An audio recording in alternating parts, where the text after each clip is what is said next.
어제 아침 시간 호세아의 전체적인 내용을 개괄을 한번 해 보아드렸습니다.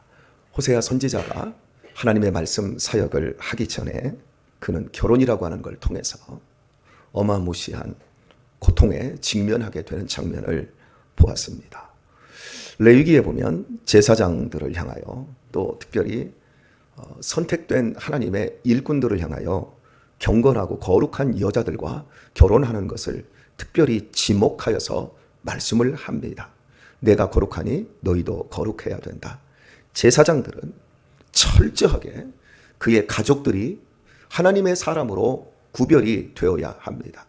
그런데 오늘 선지자에게 먼저 하나님이 말씀 사역을 펼치시기 전에 너는 가서 음란한 아내를 취하여 음란한 자식들을 낳으라. 이것이 주어진 명령이었습니다. 도대체 왜, 무엇 때문에 당신이 제사장이나 나시린 같은 하나님의 사람들을 거룩하게 구별하여 거룩한 결혼을 하고 그런 거룩한 아내를 또 거룩한 자식들을 통해서 하나님의 거룩함을 증명하라고 말씀하신 하나님이 어떻게 음란한 아내와 음란한 자식을 통해서 가족을 구성하고 그런 가운데 말씀을 증거하라고 하고 있을까요? 누구도 이런 음란한 사람의 이야기를 듣지 않을 것은 뻔한 일입니다. 왜 그랬을까요? 딱 한 가지 이유 때문에 그렇습니다. 이 나라가 여호와를 떠나 크게 행음함이니라. 음행을 했다라는 거예요. 이 나라가. 우리는 쉽게 우상을 절간에 있는 불상을 생각하고 무당들이 귀신을 섬기기 위해서 만든 여러 가지 제단이라든지 또한 그들이 사용하는 여러 재래 용품들을 우상이라고 쉽게 생각을 해버립니다. 그러나 우상은 우리의 마음에서 제자리를 잡지 못하고 진리의 기준으로 생각하지 못하는 그 생각이 우상입니다. 괜찮겠지. 하나님과 재물을 겸하여 섬길 수 없다 말씀을 하셨지요. 그런데 거의 대부분은 하나님과 재물을 겸하여 섬깁니다. 내가 돈 많이 벌어서 하나님께 헌금을 많이 드리면 하나님이 기뻐하겠지. 자기의 마음 안에 하나님보다 더 큰 돈을 채웁니다. 하나님보다 더 크게 돈과 재물과 재물로 인한 세상의 안정적인 것, 만족스러운 것들을 자기 안에 채우고 모두 하나님이 복을 주셨다라고 자기가 생각을 합니다. 자기 소견에 옳은 대로 살아가는 그 모든 행위, 그것이 우상입니다. 하나님은 우리에게 말씀대로 살 것을 명령하셨습니다. 세상의 모든 피조물 가운데 유일하게 인간만이 영적인 행음을 합니다. 세상의 모든 피조물들은 자기의 위치를 지키고 하나님이 창조 때에 채우라고 명령한 것으로 자기를 채우며 그들에게 주어져 있는 생명의 삶들을 살아갑니다. 그런데 사람만이 자기의 위치를 지키지 않습니다. 마치 자기가 하나님인 양 행동합니다. 내 생각이 곧 기준이 되어버립니다. 하나님이 아니라 하나님의 말씀이 기준이 아니라 내가 기준이 된 겁니다. 제가 결혼하는 청년들에게 이야기를 합니다. 자네가 결혼을 하면 청년 때의 습성을 버려야 되네. 청년 때는 퇴근하면 어디 가서 놀지? 청년 때는 퇴근하면 쉬는 날이면 내가 어디 놀러 가지? 이런 것들을 생각을 했어도 결혼하면 가장 먼저 집에 빨리 들어가서 밥도 하고 집안일도 하고 가정에서 살아야지. 친구들과 어울려서 놀고 밤 늦게까지 영을 즐겼던 그런 삶들을 모두 걷어내야 되네. 그리고 새롭게 살아야 되네. 가정의 포인트를 맞추고 살지 않으면 가정이 위태롭게 되네. 이런 이야기를 합니다. 그런데 결혼하고도 여전히 자기 취미 생활을 하는 사람들이 있어요. 결혼하고도 여전히 집에 안 들어오고 늦게까지 밖에서 놀다가 들어옵니다. 그러면 그게 간음인 거예요. 내가 결혼하면 내가 당신에게 시간을 주겠어. 당신을 내가 사랑하겠소. 구체적으로 행동에 옮길 때 이게 가늠이 안 되는 거지. 내가 마음은 당신을 사랑해요. 나 결혼 당신하고 해서 난 당신의 남편이고 난 당신의 여자예요. 그러면서 자기 마음대로 밖에서 다른 친구들하고 어울려서 놀고 아내와 남편이 함께 있는 시간이 없다고 한다면 그것은 반칙인 거예요. 그래서 제가 결혼하는 청년들에게 가장 먼저 하는 얘기, 친구 관계 줄여야 된다. 너 밖에서 취미 활동하던 거 이제 줄여야 된다. 토요일 날 취미 활동하러 나가고 뭐 이거 하고 저거 하고 자기 개발한다고 그러지 말고 자기 개발 덜 해도 되니까 아내와 남편과 함께 시간을 보내야 된다. 애를 낳으면 애 함께 키워줘야 된다. 그렇지 않으면 그건 반칙이다. 인간이 하나님을 믿기로 작정하게 되는 것은 하나님이 우리에게 사랑을 부어주셨기 때문인 거예요. 그래서 이제 하나님을 섬기겠습니다 라고 했을 때 우리는 철저하게 하나님을 내 남편으로 모시는 거예요. 호세아서의 위대함은 하나님이 남편이고 우리는 하나님의 거룩한 신부라고 하는 거예요. 이스라엘 백성들을 하나님이 시내산으로 출애굽하여 불러내시고 나는 너희의 하나님이고 너희는 내 백성이다. 그리고 이 관계를 더 농밀하게 우리에게 보여주고 있는 것이 호세아서입니다. 결혼했다라는 거예요. 너희는 나의 신부라는 거예요. 그런데 이 신부인 이스라엘 백성들이 하나님께 대한 책임을 안는 거예요. 반칙을 하는 거예요. 이 호세아 시대에 북이스라엘은 이스라엘 역사에서 가장 부강한 때였습니다. 여러분이 잘 아시다시피 통일 왕조 시대 다윗과 솔로몬 왕 때 영토가 가장 넓었고 가장 경제적으로도 풍요로운 시대를 살았다는 건 아시죠? 그러다가 나라가 여로보암 1세 때 남쪽 왕은 르호보암 1세 때 나라가 갈라집니다. 그리고 여러 정변과 시간을 거친 후에 오늘 호세아 시대의 왕이 여로보암 2세입니다. 여로보암 2세 때 북쪽으로 솔로몬 때에 넓혔던 그 영토들을 그동안 잊어버렸는데 빼앗겼었는데 여로보암 2세가 그 영토를 다 차지했어요. 그래서 외형적으로는 가장 부강하고 경제적으로도 가장 부강할 때였습니다. 그때 바로 이 호세아 선지자와 남쪽 출신의 농부였던 아모스 선지자를 하나님이 북이스라엘로 보내서 북이스라엘이 하나님을 떠나 행음했다. 하나님께로 돌아와야 된다라고 처절하게 부르짖습니다. 그리고 호세아를 통해서 너희는 나의 신부고 나는 너희의 남편이다. 그런데 너희가 행음함으로 말미암아 호세아 선지자를 음탕한 여자 고멜과 결혼시키고 하나님이 찢어버렸다. 내가 더 이상 너희를 긍휼히 여기지 않는다. 로루하마. 그리고 너희는 내 백성 더 이상 아니다라고 하는 로왕미.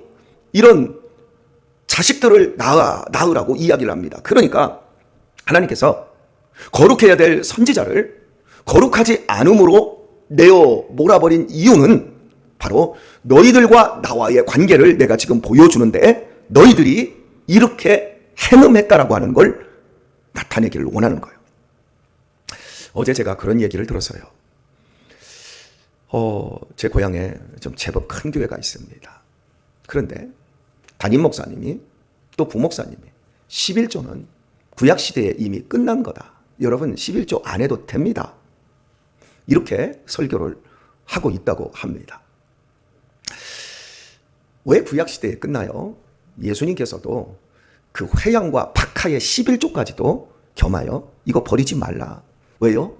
가난하고 하나님의 말씀 사역은 계속 되어야 하기 때문에 가난한 사람들을 구제하고 말씀을 수종드는 전문 사역자들을 도와야 되는 일은 끊임없이 주님 오실 때까지 펼쳐져야 할 일입니다.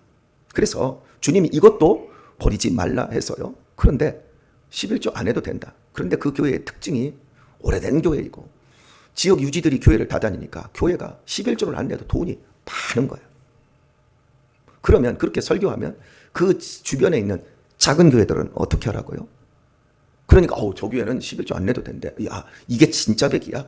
하고 그 교회로 다 몰려가는 거죠. 그럼 교회가 수준이 어떻게 돼요? 수준이 올라가는 게 아니라 수준이 내려오는 거겠죠. 이게 영적인 음란입니다. 또 지금 우리 지역에 교회들이 주일 오후 예배를 드리는데 그날 생일자들 불러내서 축하 파티 해주고 막 찬양 다 해주고 막 당신은 사랑받기 위해 태어난 사람, 너는 담장 너머로 뻗은 나, 막 이렇게 막 생일잔치 다 해줍니다. 그리고 나서 말씀을 안전하고 쫙 축도하고 예배 끝. 하나님의 말씀이 없어요. 교회들이 하나님을 교회에서 쫓아내고 있어요. 하나님의 말씀을 쫓아내고 있어요. 우리끼리만 행복해지고 우리끼리만 사랑하는 것으로 전부로 가고 있어요. 신앙이 지극히 개인적으로 가게 되어지면 영성일기를 쓰고 오늘 또 막 하나님의 축복을 스스로에게 선언하고 성경을 하루에 뭐 필사로 오늘 막 10장씩 필사해서 내가 성경 필사를 8번을 했습니다. 그런데 그 말씀에 순종하고 서로 사랑하고 나 아닌 타자들을 수용하고 이렇게 하나님의 뜻을 이루어내는 삶들은 점점 약해지고 있다면 개인의 영성이 오히려 더 많은 사람들을 품는 데로 가고 더 헌신하고 더 섬기는 데로 가서 너와 내가 하나님의 자녀이고 하나님이 우리 가운데 함께 하신다는 이 사실로 가야 하는데 가지 않는다면 그 모든 것들이 영적 간음이 될 수 있다는 거죠. 바리새인들과 서기관들이 얼마나 성경을 많이 읽었고 얼마나 그 말씀대로 살려고 했던 사람이었습니까? 그런데 예수님이 그들에게 오시자 하나님의 아들이 그들에게 왔는데 예수님이 계실 자리가 없었어요. 마찬가지로 우리 개인의 신앙의 열심이 굉장히 뛰어난데 하나님이 우리 가운데 있을 수 있는 자리가 없다든가 내가 다른 사람들을 내 바운더리 내에 초청하여 그들을 하나님의 사람으로 함께 동역하고 교제하고 소통할 수 있는 넉넉함들이 우리 안에 없다면 우리는 행음하고 있는 겁니다. 신앙은 굉장히 개인적인 겁니다. 그런데 그 개인적인 것이 자기만의 독선으로 완성이 된다? 그 신앙은 하나님과 관계가 없는 거예요. 결혼이라고 하는 이 주제가 호세아서에 넘쳐 흐르고 있습니다. 그리고 이 호세아를 통해서 하나님은 너희들이 결혼 관계를 깨버렸다. 그래서 이 결혼은 파탄났다. 찢어버렸다. 이스라엘. 그리고 너희는 더 이상 불쌍히 여김을 받을 수가 없다. 너희는 내 백성 아니다. 끝장. 그래서 고멜이라는 이름이 끝장이라고 말씀드렸어요. 끝났다. 누가 봐도 끝났어요. 그런데 여기에 또 한 가지 주제가 흐르고 있어요. 하나님의 용서예요. 나중에 2장으로 가게 되면 이름을 다시 고쳐줍니다. 루하마, 로암미 할 때 이게 두 자식이거든요. 이 로는 영어의 not, no, 부정사예요. 그래서 아니다 이 뜻이거든요. 그런데 이걸 나중에 빼버려요. 긍휼을 로하마 할 때 이제 루하마 할 때 로를 빼버리니까 루하마, 내가 너희를 긍휼히 여기겠다. 로암미 할 때 로를 빼버리면 암미가 돼요. 너희는 내 백성이다. 하나님이 끝장난 자리에서 내가 너희들을 다시금 끌어안고 내가 너희를 회복시키겠노라. 하나님의 엄청난 용서를 선포합니다. 우리는 신앙을 아싸하게 멋지게 신앙을 갖기를 원합니다.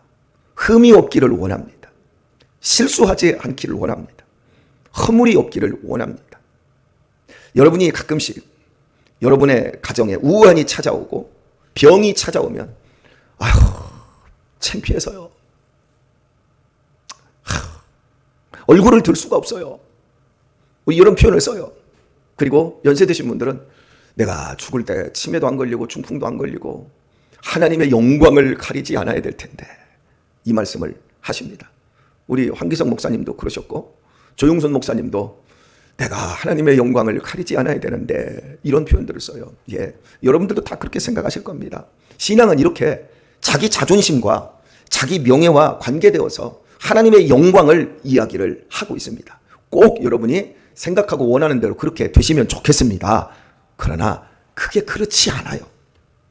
하나님은 우리들에게 거룩하고 존귀한 모습으로만 하나님께 영광을 돌리게 하는 것이 아니라 오히려 지저분하고 오히려 비열함 속에서 더 하나님의 영광을 나타내게 하십니다. 아멘들을 안 하셨는데 제가 그 증거를 한번 대볼까요? 아싸하게 신앙생활 한 사람이 탕자의 형이에요. 탕자의 형은 단 한 번도 허물과 실수를 드러내지 않았어요. 아버지 옆에서 아버지를 도와서 얼마나 열심히 일을 하고 얼마나 경건하게 아버지의 아들이었는지 모릅니다. 그런데 둘째 아들, 이 아들은 아버지 죽기 전에 돈, 나한테 돌아올 유산 좀 주세요. 이건 아버지 빨리 죽으라는 얘기예요. 당신은 죽은 사람이라는 얘기예요. 당시 이스라엘 문화에서는 돌에 맞아 죽일 일입니다. 그런데 아버지가 유산을 정리해서 아들한테 줬더니 바람을 잡으려고 아들이 세상으로 나가서 허랑방탕하게 창기의 주댕이에 그 돈을 다 쏟아 부어요. 그리고 나중에 이게 먹을 게 없으니까 버려지는 거예요. 그래서 돼지치는 우리에 들어가서 돼지가 먹는 먹이를 먹으면서 생각을 해요. 우리 아버지 집에는 먹을 것이 많은, 내가 잘못했다. 수천 번 내가 집으로 돌아가야 되겠다. 그리고 돌아가서 아버지 잘못했어요. 이걸 연습을 얼마나 많이 했겠어요. 그죠? 자책하면서. 그리고서나 돌아옵니다.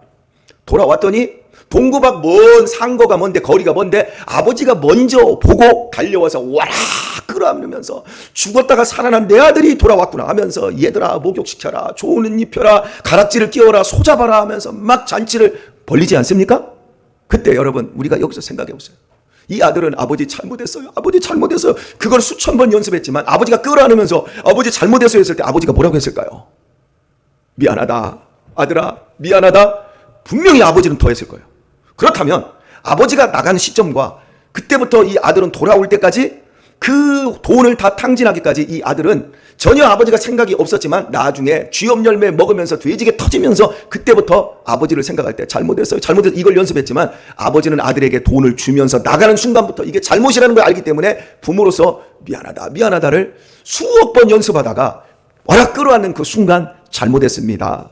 미안하다. 이게 부딪히는 거예요. 사랑이 누가 커요? 아버지가 커요. 그런데 이 장면을 보고 신앙생활 번듯하게 흠도 티도 없이 거룩하게 했던 큰아들, 그렇게 좋은 사람인 줄 알았는데 죄송합니다. 저런 쌍놈의 새끼, 아버지 거 다 갖다가 창기에 주둥이에 처박은 놈, 저런 놈을 위해서 아버지가 잔치를 베풀어요?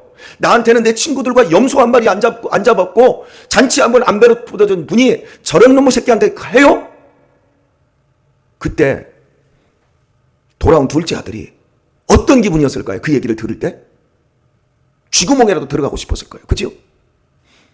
그럼에도 불구하고 아버지가 하는 말, 내 것이 다 네 거 아니냐, 네 동생은 죽었다가 다시 지금 살아온 거 아니냐, 이러면서 진짜 하나님의 사랑이 무엇인지를 그 비유를 통해서 나타내고 있는 겁니다. 그 마음 여러분의 신앙생활 속에 연조가 깊어가면서 그렇게 넓어지시고 따뜻해지고 넉넉해지십니까?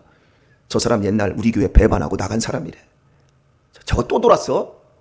아이고 저 상종할 인간 아니야. 저거 또 나갈 인간이야. 냅두어. 제가 부교육자 시절에 이런 사람들을 많이 봤어요. 우리 교회는 돌아온 사람은 없지만 여러분 괘씸하고 정말 상종 못할 인간도 우리 하나님이 품어주시는데 우리도 그런 넉넉한 마음으로 바뀌어가는 것, 그리고 여러분이 나 같은 건 하나님이 용서 안 해주셨을 거야 라고 하는 이 마음의 껄쩍지근함들이 여러분 안에 있어요. 아니요. 하나님이 오늘 보세요. 호세아 선지자를 통해서 우리에게 보여주길 원하는 것이 무엇인가? 끝없는 하나님의 사랑. 하나님이 우리에게 사랑이 불붙었어요. 그 불붙는 사랑을 끌 사람이 없어요. 끌 수 있는 어떤 것도 없어요. 여러분이 하나님의 불붙는 사랑에 초점이 안 맞아지고 다른 것에 핀트가 빗나가 있다면 가늠입니다. 여러분의 당당함과 여러분의 정당함으로 신앙생활을 하고 있다고 착각하지 마세요. 우리 암도 걸릴 수 있고 우리 실패도 할 수 있고 이 다음에 우리 치매도 걸릴 수 있고 우리 중풍도 걸릴 수 있어요. 그런 것들이 하나님의 영광을 가리는 것이 아니라 하나님의 사랑에 집중하지 못하는 것이 하나님의 영광을 가리는 겁니다. 그게 가늠입니다.